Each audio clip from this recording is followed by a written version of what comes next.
तर इकडे आगामी लोकसभा निवडणूक न लढवण्याची गौतम गंभीर यांनी घोषणा केलेली आहे। मला राजकीय कर्तव्यातून मुक्त करा असं गौतम गंभीर यांनी म्हटलेलं आहे।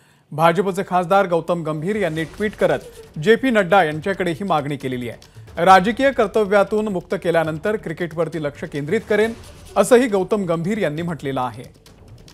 सोमेश कोलगे या संदर्भातले अपडेट देतील। सोमेश, नक्कीच याचा अर्थ असा आहे की यावेळी गौतम गंभीर यांना पुन्हा एकदा भाजपकडून संधी दिली जाणार नाहीये।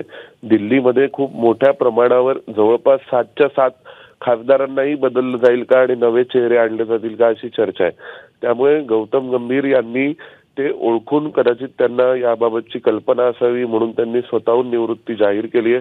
कारण त्यांच्याविषयी अनेक भाजपकडून तक्रारी होत्या की म्हणजे अनेक स्थानिक मतदारसंघातूनही तक्रारी होत्या की भेट होत नाही किंवा प्रत्यक्ष लोकप्रतिनिधी भेटत नाहीत, असे अनेक विषय होते। तर त्या सगळ्या पार्श्वभूमीवर दिल्लीमध्ये जे 7 खासदारकीच्या जागा आहेत तिथे नवे चेहरे येण्याची पूर्ण दाट शक्यता आहे आणि त्या पार्श्वभूमीवर आता गौतम गंभीर यांनी जाहीर केलेल्या निवृत्तीकडे आपण पाहिलं पाहिजे। त्यामुळे मग आता ही शक्यता वाढते की आज किंवा मग उद्या किंवा म्हणजे आता 1 ते 2 दिवसात भाजप आपली पहिली यादी जाहीर करेल आणि मग त्या यादीमध्ये दिल्लीतीलही नावांचा समावेश असेल की दिल्लीमध्ये कोणकोणते उमेदवार कोणकोणत्या मतदारसंघातून लढणार आहेत त्याबाबत। निश्चित धन्यवाद सोमेश दिलेल्या या संपूर्ण माहितीबद्दल।